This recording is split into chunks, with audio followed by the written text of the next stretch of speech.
কীর্তন করিয়াছিলেন, তাহাতে সগুণ কিংবা নির্গুণ ত্রিবিধ উৎকৃষ্ট ভক্তিতত্ত্ব আছে।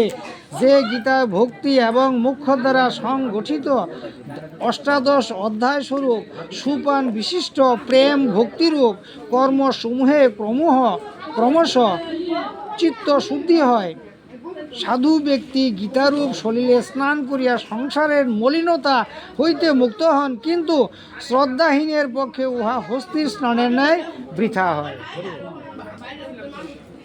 যারা কোনোদিন শুনে না, অভ্যাস করে না, তাদের ওই হাতি যেরকম স্নান করে সুর দিয়ে একটু ছিটাই দেয় শরীরে, ওই রকম হাতি স্নান করে দেখো নাই, ওই সুর দিয়ে ছিটাই দেয়। আর তোমরা যদি গীতা পাঠ করো শুনো, তাহলে তোমরা যেরকম ডুবাইয়া স্নান করো, গঙ্গা স্নান সমফল হয়, এই কী কয় কুটি কন্যাদান সমান পূর্ণ হয়। তবে কোনোটাই কাজ করতেছে না, গরম লাগছে।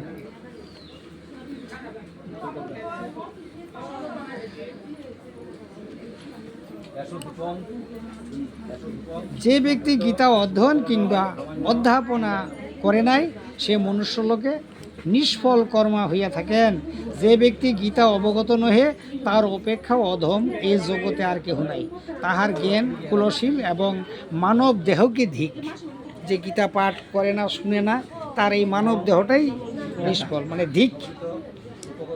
যে ব্যক্তি গীতার তাৎপর্য জ্ঞান অবগত নহে, তাহার অপেক্ষা অধম আর কেহ নাই। তাহার শরীর শুভ সদাচার ধন সম্পত্তি এবং গৃহাশ্রমে ধিক। যে ব্যক্তি গীতাশাস্ত্র অবগত নহে জগতই তলে, তাহার অপেক্ষা অধম আর কেহ নাই। তাহার প্রারম্ভ ধিক, প্রতিষ্ঠায় ধিক এবং পূজা মান এবং মহত্বে ধিক। আমি খুব মহৎ, কিন্তু এগুলো সম্বন্ধে কোনো আমার আলাই বালাই নাই। কারণ শাস্ত্র বলছে মুখ শুদ্ধি, আহার শুদ্ধি, ইন্দ্রিয় শুদ্ধি, বাক্য শুদ্ধি না করিয়া যদি করে কলি হতো যে কোটি জন্ম নাম সংকীর্তন, তবু না পাইবে কলি হতো কিছু হবো না। মুখ শুদ্ধি করতে লাগবে, ইন্দ্রিয় শুদ্ধি করতে হবে, তাহলে হবো না কিছু।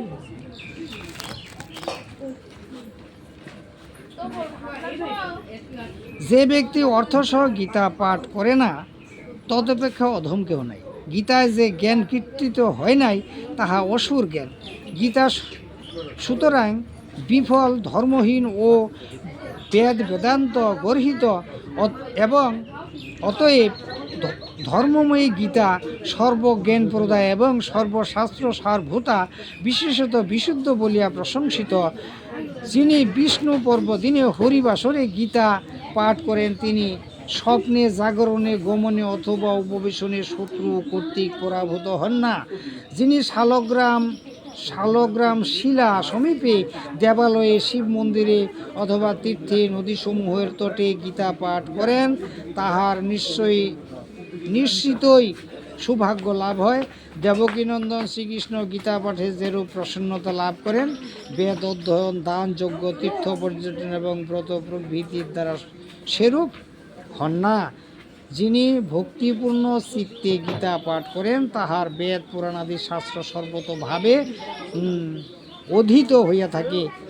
যুগস্থানে সিদ্ধপীঠে, শালগ্রাম শিলার সম্মুখে, সৎসভা এবং বিষ্ণু ভক্তের সম্মুখে গীতা পাঠ করিলে পরম সিদ্ধি লাভ হয়। যিনি প্রতিদিন গীতা পাঠ বা গীতার তাৎপর্য অর্থাৎ শ্রবণ করেন, তিনি দক্ষিণা সহকৃত অশ্বমেধ প্রভৃতি যজ্ঞসমূহের ফল প্রাপ্ত হয়। তা শ্রবণ করতেও লাগে এবং পাঠ করতেও লাগে, তাহলে অশ্বমেধ যজ্ঞের ফল লাভ হয়। যিনি পরম ধন গীতা অর্থ শ্রবণ করেন অথবা কীর্তন করেন, কিংবা যিনি অপর ব্যক্তিকে শ্রবণ করেন, তিনি পরম পদ লাভ করেন। যিনি যথাবিধ ভক্তিসহ পরম শুদ্ধ ও গীতা পুস্তক সাদরে অর্পণ করেন, তাহার ভার্যা প্রিয় হয়।